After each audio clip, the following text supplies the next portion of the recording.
Welcome to the Forex Trading Sensei.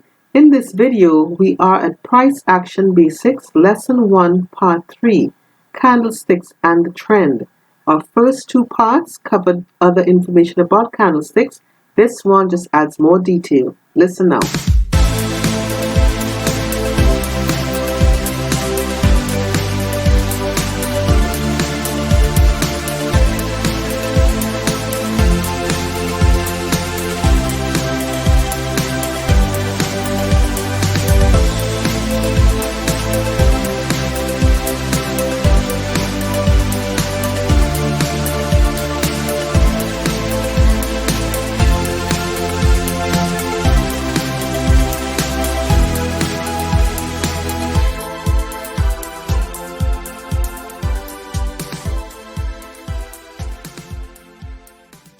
Welcome to another video in our series Price Action Basics, and we're actually at Lesson 1, Part 3. We'll be discussing candlesticks and the trend. I am the Forex Trading Sensei, and I'm glad that you've joined us to review this video. So we've had two videos prior to this one where we discussed some candlestick patterns and basics about candlesticks, and we certainly invite you to watch those videos before you venture into Part 3. In this video, like I mentioned, we will be discussing candlesticks and the trend. And this is going to be a very important video for you to absorb. So make sure you are all on board. So when we look at this chart, of course, we are seeing candlesticks. We have green ones, red ones, different sizes, different shapes, different formations, and they all give us a message. We covered those in part 2. Today, we want to focus on the trend. So what really is a trend? Well, a trend really is something that happens over a period of time. For example, we have styles or fashions that are in a trend or they're trending. It means that it is very prevalent over a period of time. It is consistently occurring over a period of time. And so when we have an uptrend, for example, in the market, it means that the price is consistently moving higher. Not necessarily continuously, but overall it's moving up if it's in an uptrend. So whenever you're looking at a chart, like you see on your screen, whenever you're looking at a chart and you're trying to identify the trend or the overall direction of price, you should be comparing where price started from the left side of the chart and where it is on the right side of the chart. Because remember, on the horizontal axis, we have time. So as price unfolds, it is unfolding from the left side of the chart to the right side of the chart. So if you're looking to establish the trend based on what you're seeing on the screen, you need to look at where was price on the left and where is it now on the right. And given what we're seeing on the screen, you can definitely see that the price is certainly higher here than it was here. So it's higher at this point on the right, and where it started on the screen, it is at a lower point. So this represents an uptrending price action. Now, when we focus on the trend in this illustration, we're going to be using this particular price move here because I want to make some specific points.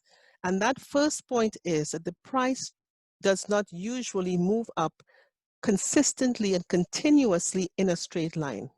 Now we have an example of that here where we had a very strong move and we had these 5 candles at least stair-stepping their way up.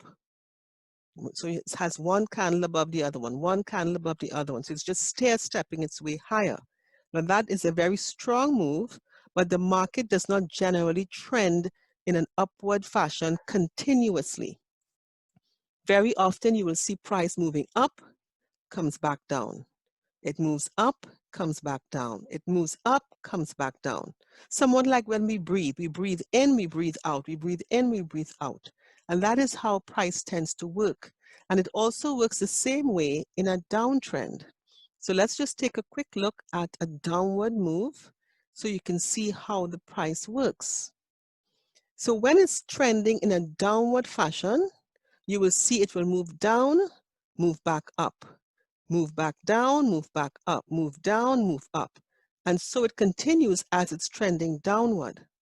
But notice as it's coming down, it's not really going back as high as it did when it first started. So that's an important thing to note. So let's get some definitions going of trending price action. So we're going to go back to our uptrending price action here that we're discussing. And we can see here that the price actually was coming back down. And from this point, it formed a low and then started moving upward. So this point here marks the turn, and we have a engulfing pattern here, which you will learn about in part 2. But we have this as a turning point and price beginning to go up. So what do we see here? We have price moving up, coming down, up, down, up, down. Then we have this particular behavior, which is called a correction, which we will get into now. Now, let me just make some interesting points regarding the development of technical analysis, because I know for traders nowadays, using different technical tools and analyzing charts from a technical perspective, we just assume that is how it always was, but it is not so. When you go back just over 100 years ago, many traders did not really use technical analysis. It was just developing at that time, because people who traded the stock market would think that as long as a company was well run and that they had good income, good sales, the financials were positive and people were getting dividends, then the company was fine and they just buy the stock and just assume it's going to keep going up. But they never could understand what would cause the price of it to drop. And it wasn't until the 1900s, actually around the 1930 and thereabouts, we had people like Elliott who decided to research price action and study price action and see if there was a pattern or some specific behavior that he could recognize. And this is how we ended up with what we call Elliott wave theory. So Elliott came up with the idea from his observation and his studies that price, when it's trending, it would make 5 waves. And I'm going to mark these waves off so you can see what they look like on the chart. So it goes from a low to a high point. And I'm just going to make this a little more prominent. So if I go to another screen, I can see it. So that's 1. And then from here, it changes direction. So we're just mapping out what we call swing highs and swing lows. And I will touch on those in a second. So basically, we're looking for those points where price, for example, leaves this low and goes to the next highest point before the price itself changes direction. So swing highs and swing lows are a little bit different than a candlestick low and a candlestick high. So a swing actually accounts for the full price move in one direction before price changes to go to another. So in this case, this will be one swing. It's also called a price leg or a wave. So this would be one wave, according to Elliott. This will be the second wave, the third wave, the fourth wave, and the fifth wave. And this would represent, in his estimation, the completion of a trending move. Now, what would happen at the end of that fifth wave? Well, according to Elliott, he observed something he called a correction. And I'm going to change the color of this one. And so a correction, he said, should be expected after the wave is completed, because of course someone may take profits and different things may happen. So a correction in his mind was normal. That was just part of price trending behavior. So the correction looked like what I like to call as a lightning bolt. This black formation here will be considered a correction. Some people call it an ABC, which will be price coming A, B, C, and then the trend continuing. So this is basically from this point up to the fifth wave, and then the correction is what Elliott described to be the basic trending price action. Of course, in reality, we have varieties of it or variations of it, but this is his basic theory. Now, of these 5 waves, the ones that were going up or in the direction of the trend of the price action, he called those impulse waves. And then the ones that we call retracements, which go in the opposite direction to the trend, he called those corrective moves. So we have 3 impulse waves.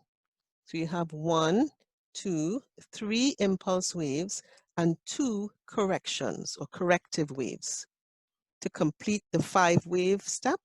And then we have a correction in the price. And then if price is going to continue to trend, the wave would begin again. So you'll get wave 1, wave 2, wave 3, wave 4, wave 5. And this is how he described trending price action. And there is some reliability and some credibility to it. It does exist. You don't see it all the time, but it does exist. Now here is a chart that I saw several years ago. And this is New Zealand USD daily. And you can see clearly that you have the 5 waves. And in this case, it happened twice. So on this chart, you can see price starting here. This would be wave 1 from this low point to the top of this high where the 1 is marked. That's wave 1. This is wave 2. From 2, it goes straight up to 3, 4, and then 5. And that marks the end of this particular wave or move or this trend. Once this is completed, you have a correction. So you have your A, B, C, which is your lightning bolt. And from here, if the price is going to continue in the trend, according to Elliott, we're looking for another 5 waves. And here we have from C, we have 1, 2, 3, 4, and 5. And after that, we see price giving us a consolidation. So it's likely that price is either running out of steam or setting up for a new trending move. But you can see clearly that you have 5 waves and then you have a change in price action. And so this is something that Elliott had discovered, and it is very, very crucial if you see it on a chart to pay attention, because generally, once it is established, you will see it happening and playing out. The only challenge is because of how the markets behave at times, the waves may not be as clear to spot. And sometimes you may get sub-waves within a wave. So it is not always easy, but if you see a clear one, then it's good to take note of it. Now, the other aspect of price action we need to account for and pay attention to is what we call a consolidation. So we have trending price action, like we have here, where price is making higher highs, and I'm going to mark these off so you can see them, where we have higher highs. And I'm just going to be putting this in place so you can see what's happening. I like to use the analogy of a stair step. If you look at a flight of stairs from the side, you will notice that the steps, if you're going up the steps, you're making higher highs as you step up. So you're seeing here, as price is trending upward, we are seeing higher highs and higher lows. That is very clear. This is characteristic of an uptrending price action. And in a minute, we'll get to the downtrending price action. So this is uptrending. Let us now look at something we call consolidation. So a consolidation occurs when the price is not trending. You don't see that stair step. And if you can put 2 horizontal lines that actually would lock in the price action, then you certainly have a consolidation. I like to use the term of a sandwich. So if you can put 2 lines that lock in price action, then you have what we call a consolidation. So we have one here. Notice the candlestick bodies, for the most part, are side by side. Now, it is possible to trade a consolidation and be profitable. The challenge is you need to make sure that you have a wide enough range between your resistance and support level. Now, we will cover resistance and support in lesson 2, but as far as we're looking at here, if there are just a few pips in between these 2 lines, then there's not much profit to be made because you still have to clear the spread and you would have to get a very good entry to make any kind of profit in a very tight range. But anytime you see price in a consolidation like this, it tells you that the price is getting ready to make a move and you need to be watchful. And like I said, if the range is a large range or a wide range and you have the skill and the experience, you certainly could examine it to see if it will provide a quality trade for you in that situation. So here we have consolidation and we have the uptrending move with the correction. Now let us take a look at a downtrending price action. And we would go to the downtrend that started a few days ago. So here we have the price went to this high point and began to turn. And you can see, of course, you have your bearish candlesticks and other confirmations. You have a bearish engulfing, another one here. So there's a lot happening to tell the trader that this price action is getting weak. So you can see price made a high here. And then we can see that the price started to drop. It started to make lower highs and lower lows. And that is what we need to see when we are looking to examine the trend. So I just want to copy this line. And so here we have a lower high. We also have, this is a similar high, but I'll mark it in, almost the same. Here we have a slightly lower high. Here we have a slightly lower high. And one more I'll put in, a slightly lower high. So along with that, not only are we getting lower highs, but we are also getting lower lows. That is what is going to confirm to you that price is in a downtrend. So you're looking at lower highs and lower lows.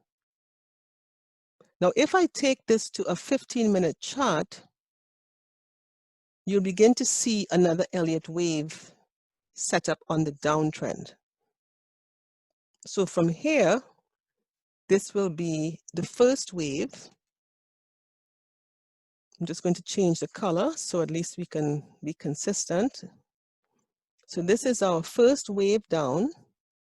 Then we have the second wave, which is actually a change in direction, again, from down to up, which is the counter trend move.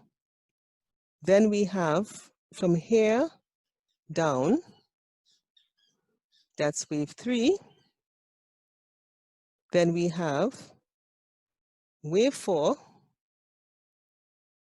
And then we have our final wave, which is that down wave here. So in this case, because price is trending downward, this will be the first impulse wave. This will be a corrective wave or a retracement as we call it. This will be the second impulse wave, another corrective wave, and then we have our fifth wave. After the fifth wave, according to Elliott, we should see a correction, which is the ABC or the lightning bolt correction. And we do have one here. I'm just going to change it to black to distinguish the two. So here is the first leg of the correction. Then we have the second leg of the correction. Then we have the third leg of the correction here. That's our lightning bolt. Notice it's not precise as the other one is in the shape, but you still have those 3 waves. And according to Elliott, after the correction is completed, expect the downtrend to continue. And it does. In this particular case, we can see it. And we can count 1, 2, 3, 4, 5. Okay, so this also exhibits that behavior that Elliott talked about. So if ever you happen to spot it on a chart, it will work in your favor because it will give you an idea of what is happening when price starts turning at certain points. Now, one thing I want to point out, very, very important for traders, and I'm going to do some changes here. Let me go back to the 5-minute. I want to show you something that's very, very crucial that you need to understand, because many times traders will be in a trade and then they just decide, well, the price is really moving, and so I'm trading on a 5-minute chart, but I want to trade long term now. So I'm going to go and get this particular trade now on a 15-minute. I'm going to an hourly chart because I think it's moving. And that's great to have that kind of initiative to want to do that. The only problem is you need to reevaluate what is happening on that particular time frame, and I'll show you why. I'm just going back now to this particular area here. So this was the uptrend we discussed. I'm just going to remove these lines because I want to show you something a little differently that you may not have seen before. And once you understand it, I think it will be very helpful to your trading. So what we're going to do, we're actually going to look at price action a little bit differently from this standpoint, and then switch to a longer time frame.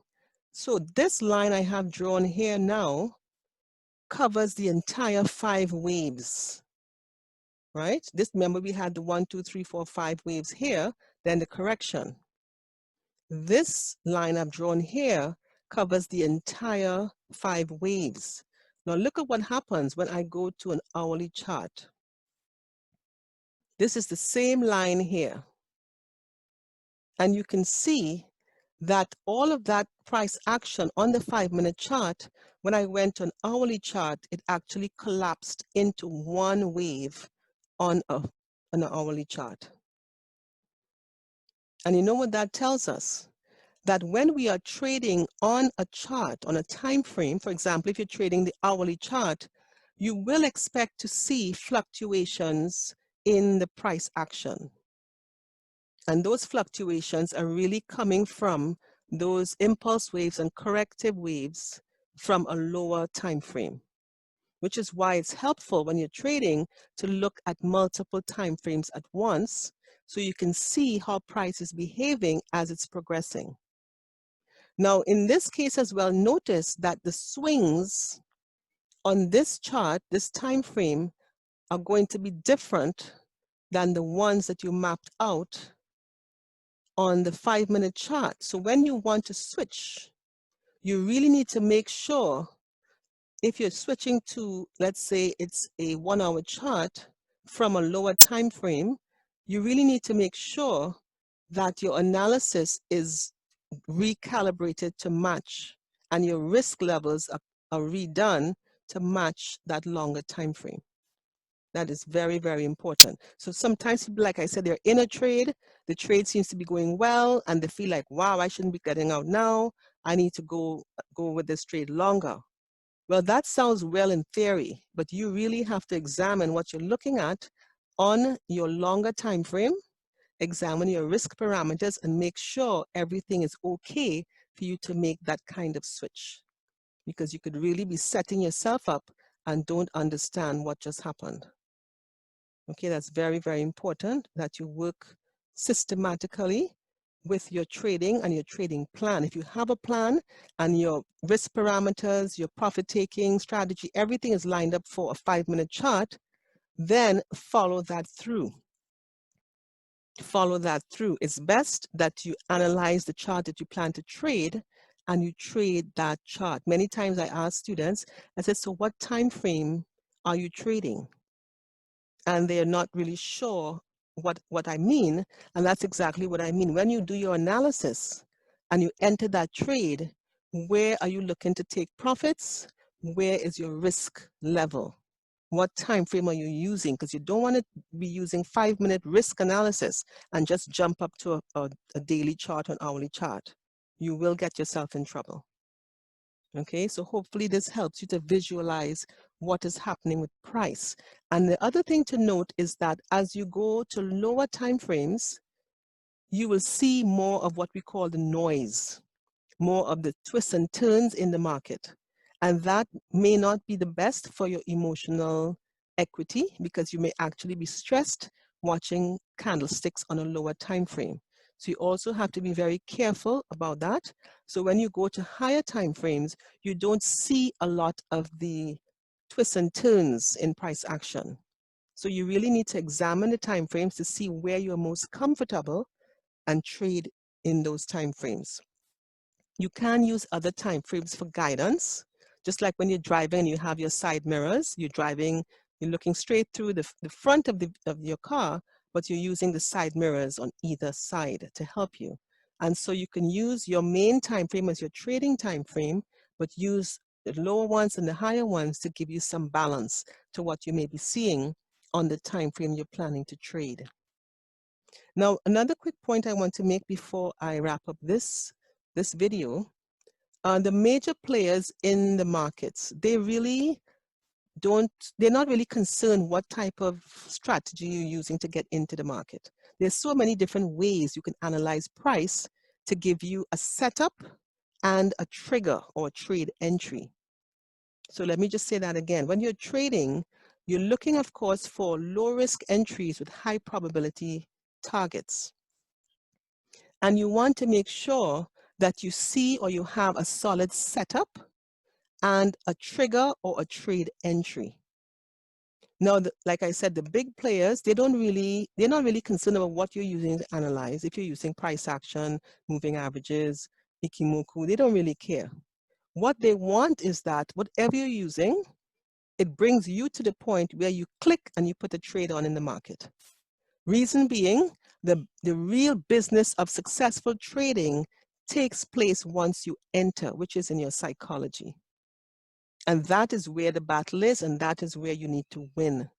Yes, you need a trading edge that's very, very clear, very sharp, one that you personally can understand and recognize. Very, very important. But your trading psychology is critical to your success. Now, just to mention, in the description on our channel, you will see a link to take a trader assessment. It's a profile assessment. If you have never done one, I strongly suggest that you do it. It will give you some idea of what your strengths are like, what your weaknesses are like. And of course, we'll have videos on trading psychology. But you need to have a starting point to understand where you are. So just remember to look in the description section for that link. So this concludes our lesson 1, part 3 of our price action basics video, in which we covered candlesticks and the trend. We will be getting into lesson 2, where we will start talking about trend lines, support and resistance, and market structure. These are things that you must have a solid understanding in. Otherwise, even if you try to trade strategies and everybody wants this little quick pop, just give me something I can trade and make some money. All that's great, but you need to have a solid foundation first. Then you can add all your fancy trading footwork and everything else you want to do, but you must have the basics down pat. So until our next video, do take care and trade well.